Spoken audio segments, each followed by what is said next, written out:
What's going on, guys? UFC flyweight Ode Osborne here, and I'm here to give you guys an update on my current situation, not really situation. I guess my last opponent, Alibi Idirs, got popped for a banned substance. So what does that mean exactly? Well, what that means is the loss that I had is now a no contest. How do I feel about that?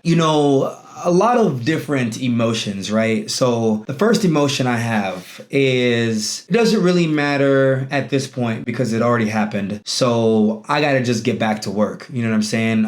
Can't dwell on the past. I just gotta put one foot forward and get in the gym and still train my ass off, because that's the fight game. You got people that does stuff and you can't really let it get, throw you off your groove. You gotta just keep on going, you know what I'm saying? But so he was popped for diuretic. What does that mean? So he, I guess, told the UFC, obviously, well, he didn't tell them. They came to him because it showed up in his test. He had a positive test. And so UFC reached out to me and said, your opponent had a positive test for a banned substance, a diuretic. And he said he used a diuretic to flush water out of his system in order to help him make weight. But as Khabib Nurmagomedov would say, number one bullshit.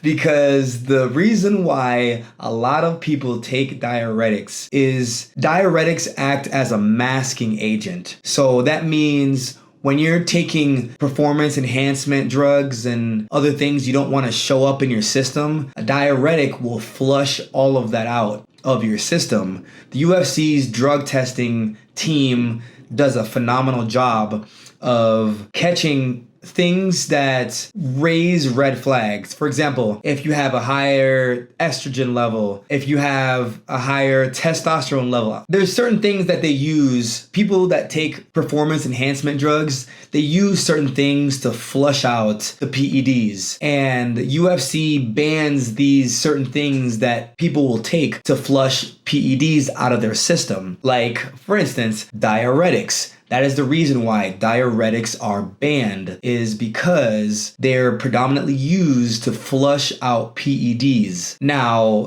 his logic of he used it to make weights. He's never missed weights, so why none of it, doesn't really make sense that he chose that, but that's what he said. Now, moving on. What's going to happen with him is he is now facing a year suspension, and that win now becomes a no contest. For me, it's kind of bitter in a way because, you know what I'm saying? I work so hard naturally. I don't take any, PEDs or anything that I'm not supposed to take. The UFC provides everything for you. Everything. They provide every single thing. What's even crazier than crazy is they even will give you like laxatives if you have trouble using the bathroom. So the fact that he popped for a diuretic, it raises a lot of questions. You know what I'm saying? And it's interesting whenever an athlete will say, oh, well, I took a bad substance, a bad supplement that was tainted. It's like, what are you doing taking supplements that aren't prescribed or aren't given to you by the UFC? Because the UFC gives us everything we need. Creatine, protein, beta-alanine, Cinequel, amino acids. They give us everything under the sun that we should possibly need. So when an athlete says, oh, well, I took some bad supplements, that's number one bullshit. But, it is what it is. Ain't nothing I could do about it now. You know what I'm saying? Again, man, that's yesterday. I'm not dwelling on it. That really don't really faze me at this point. What does faze me is that, I lost half my paycheck. That phases me. You know what I'm saying? But it is what it is. I just got, again, man, I'm more focused on the future and my next opponent, which I don't know yet who that will be, but I'm focused on getting that work in, working on my craft, and just becoming a better Ode Osborne.